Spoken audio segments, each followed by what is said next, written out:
So I remember the days of when you just got a system and you probably just want to do a few bit of cheat codes here and there. And that was really all to it. There really wasn't a fuss amongst the game console makers.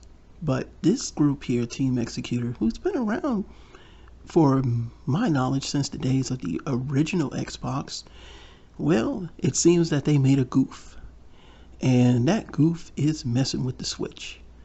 And it's one thing to mess with the Switch, but it's another thing to kind of brag about it and make money off of the intellectual property of Nintendo. And I say that because we all know the hacking scene if you're a gamer, and you know that most of this stuff is free. You shouldn't be paying for it because in essence you're hacking something and then you want to charge people. That's insane. But going back to the Nintendo days, of course, the biggest thing that we had was the Game Genie.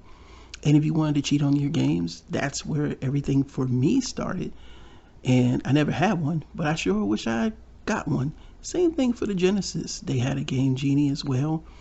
Nice little mod system to do cheat codes and access other parts of the cartridge that you normally couldn't access if you even had the codes or beat the game or anything like that.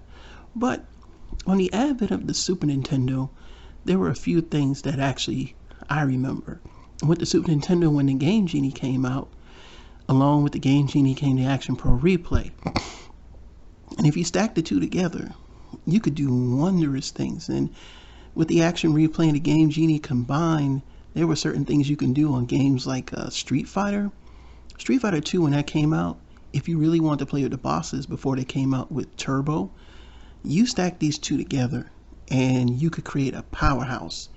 And I'm talking about unlocking the extra 4 bosses and being able to play with them. Even though the sprites were janky, you actually had control of the characters, and the controls were pretty much the same before they released the actual Champion Edition or the Turbo Edition. There were other games that utilized the combination of the two, but none in the sense of these two here stacking together to form like a super one-stop hacking machine. If you were in the know or an old guy like me, you remember if you had these two or a friend that had one and you had the other, there were certain codes that you could combine to make the two work. And oh my goodness, cheaters, oh my goodness, cheaters. That's what we were, because that's what all we had.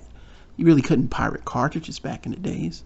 But upon the advent of the PlayStation, which of course is where I made my descent into piracy, along with the Saturn. Well, really not so much piracy, but to play imports, you either had to buy a Japanese Saturn, which at the time in 95, 96 was kind of impossible to do, or get one of these lovely debug units, which I didn't get even a single one of these until well after the PlayStation. I think I got the PAL one in 2002. And then, of course, the Goldfinger card was released for the PlayStation, which was like kind of having the best of everything, cheat codes, you name it, and of course the ability to play imports and copy games. Of course, for the Saturn, we had the Pro Action Replay, which this was a must for importers because this cut down the cost of you having to buy a new system. You had the ability not to worry about the one-make games like the SNK or the four-make games like the Capcom fighting games. It automatically would switch down, and you had the ability to run codes, and as long as you had this thing in, you could do everything you want. But getting back to the PlayStation, I want you to pay attention to the two units below the top one. Those two still had the parallel ports available because Sony was getting kind of, upset about that Goldfinger card. So the idea was to either find the units that had a parallel port, or if you were extra cheap and just wanted to ruin your PlayStation, find a PlayStation that was dated before November of 1995 and do the swap trick. These will let you do it, but without damaging your laser. But a lot of people did do the swap method on 95 units and November 95 units and below. And if you ever find those, be warned, those lasers are very worn. But this thing, man, I remember finding one in 1998 and 99. In the early 2000s, these things were hard to find. There were many clones that some of them even messed up PlayStations. I remember that, but If you could find the original Goldfinger card, that was the Swiss Army knife for your PlayStation 1. Because like I said, you could easily put the little spring that they gave you in. That way you can do the swap method. But you had the ability to run copy games. And even some games, like I think Rockman X5, had a protection on it where you couldn't even run it through a Goldfinger card. But there was, of course, a code that you would put into the Goldfinger before you ran the game. And then after that, you didn't have to do the code anymore. It did something to the PlayStation or likewise, so you could play Rockman X5. But that's just a few examples, and just the amount of cheat codes alone, man, I kind of miss having this. And then, of course, our friend over here, the Dreamcast. Well, let's talk about the Dreamcast. Well, it seemed as if the GD-ROM format would be impossible to hack because there weren't many DVD burners that were GD-ROM. And even then, you couldn't just burn it, so it really wouldn't work. Though there were a couple of actual GD-ROM readers that were kind of built into like CD drives, those things were hard to find. But I'm going to tell you something. When they first came out with those discs, somehow to be able to compress that data, because GD-ROMs, I think they're like 1.2 gigabytes or something like that, 1.4. They're not quite DVD level. But they were able to fit a lot of these games on a 700 megabyte CD. Some of the games lose some of the data. You might miss a portion of the game, or the music was downsampled. But I'm going to tell you, that is the first time I ever really realized how bad the hacking community or pirating really hurt a game system. And it really hurt the Dreamcast, because let me tell you, there were people out there. I probably ran across this in 2000. People were selling Utopia discs, and I didn't buy one because I was just like, man, you crazy. But there would be people like coming into Best Buy, hey, look, I got Capcom versus SNK, which people were trying to get, and it was hard to play unless you had a Japanese Dreamcast, because at the time, you know, the import versions or Japanese version was released first, well before some of the US releases. Sometimes you may not even get a US release of a game. But Capcom versus SNK was hot because, you know, people were hearing about it. And I remember there was a guy when I worked at Best Buy back in 2000 was like, look, I'll be honest with you, if you could just buy me like a 10-pack of CDs, I'll give you a copy of Utopia and Capcom versus SNK. And he gave me the Utopia disc, and he was like, you can run imports off of this. But what was so amazing was that he made the Capcom SNK versus SNK game self-bootable. And, well, you know, my descent into piracy started probably about right here. Well, no, not really, because I was already on PlayStation. And I was just like, this is bad. This is bad. And sure enough, there were so many people and so many releases of games floating around the internet.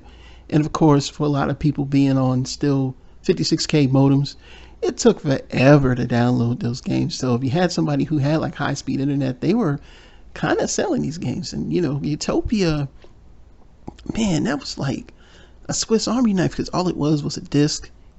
And man, if you had that, you had opened up your Dreamcast for practically $0.00. With the PlayStation 2, my knowledge of it, and I know a lot about it, it's very hard to hack. You would either be getting swap magic disc, or if you had the hard drive, you use HD loader. But when they came out with Free McBoot on the Slim, I think that was, you know, opened up, you know, the system. But by then we're talking like the Sony PlayStation had been out for about 7 to 8 years, and being that it was the hottest console, I don't think really Sony cared, or if they did, they really overlooked it, because I don't recall really a whole bunch of noise about piracy, because still there was a lot of work you had to do with some of the DVD games if you ever burned them, especially. And I'm not going to get into that. But with the Xbox, of course, this system came out, and that's a debug unit right there. And that's when I first got the Team Xecuter. And when Team Xecuter came out, boy, did they put the motherload on the Xbox. This was one heck of a soft mod. And it didn't require soldering or anything. If you wanted to increase the hard drive, you just had to kind of find a good hard drive compatibility, install the game, install the mod, and you were in. And I think you could do it. It was like one version of Call of Duty or one of the first-person shooters. I forgot the name of it that you can do it with, and if you had a memory card, you were in luck. And I did it a few times for people, and let me tell you something, man. It just really opened up the system. Basically, back in the days, we would rent the games and copy them directly to our hard drive. You could run emulators on this, like KWAX, and even PlayStation worked on this. Of course, you had to actually kind of take the ISO of the PlayStation game and burn it to a disk. But once you popped the disc in, you could select the ISO, and it would kind of almost like read it from the disc. It was really weird setup. But, you know, if you just wanted to do it, yes, the PlayStation games did run pretty smoothly. But most of the people, they were either, you know, downloading the games or running the KWAX emulator, which that was like, oh my goodness, being able to play like all of your SNK fighting games that weren't released on every console on the KWAX onto the Xbox with that resolution, it was butter. Then there came the 360. Now the 360 went through, I don't know if Team Xecuter really had anything to do with that, but I remember the first thing was the DVD mod. And the DVD mod was a pain in the butt to do, and I tried it, it didn't work for me, but luckily I didn't destroy my Xbox. So the Xbox 360. So the thing is that a lot of people wanted to play the Japanese imports, and I don't know if you remember, but the 360 was supposed to be region free, but in Japan, they region locked all their games. And what really wanted me to do is I bought a copy of Otidimus G, which is kind of like Parodius or Gradius, but it was with the girls and everything like that. And like I sat on that game for 2 years until I actually had one of my Xbox 360s JTAG. I didn't JTAG my Elite until later on, but I had my original Xbox with the 20 gig hard drive. I actually had that JTAG, and with the JTAG, again, it of course led to piracy, but you also had the ability to play your games directly off a hard drive. So if you bought the game, all you had to do was just pop it in and have it load to the hard drive, and it didn't matter what region it was. That was the main thing. So even if it was Japan region locked, and you're lucky enough to have I believe it was a Zephyr and a Hitachi drive, you didn't even have to worry about the later DVD upgrades that they had, where they were actually sending firmware updates that would block the ability to play copy games, because you couldn't copy a certain piece of the data because they were actually pressing games with data on the outer rim. But if you had a Hitachi drive, it did not affect that. And so that's probably one of the rarest of 360s. And yes, my Elite still had a Hitachi drive, so lucky me. So yes, and I still have that 360 to this day. I don't play it as much. The DVD drive just stopped working, but I do have a lot of my games backed up to the hard drive, such as my Cave collection. Now with the PS3, all I have to say about this is firmware update 3.55 and beyond, you were screwed. Anything before that, there was the source code that was released by GeoHot, aka George Hotz or Holtz, I think that's what his name was. And with the release of that code, they were able to do that through the other OS that they used to have installed on the PlayStation 3. This is going way back. Oh my goodness, this is way back in like 2009, 2010 territory. And I remember missing that firmware and updating mine, but I was able to actually achieve that. And now I'm running Cobra version 5.55, I think I am right now. And there's a picture of the man right there himself, GeoHots. And then Fail Overflow, which actually released a security patch. Like basically they presented that, there's a hole and a flaw in the PlayStation 3 system, and Sony, of course, got into action. They didn't exactly arrest George Hotz or GeoHot, but they pretty much took him to court and like seized his PayPal, because I think he was kind of selling these hacks or something of that nature. But that's all I remember, and well, the rest is history. I don't remember much about the Xbox One lately. I haven't really seen anything about that being hacked or anything. I don't own an Xbox One, don't really want one, and I don't know. But if there is, let me know in the comments. I know the PS4 has some hacking going on, but I kind of don't want to mess with my PS4 because I do have two of them. I have a Pro and a regular, and yeah, I just don't want to mess them up. I really do play those systems a lot. Now, getting back to Team Xecuter, the worst thing you could do, you company, is mess with the Switch. Why would you want to do that? I have no idea.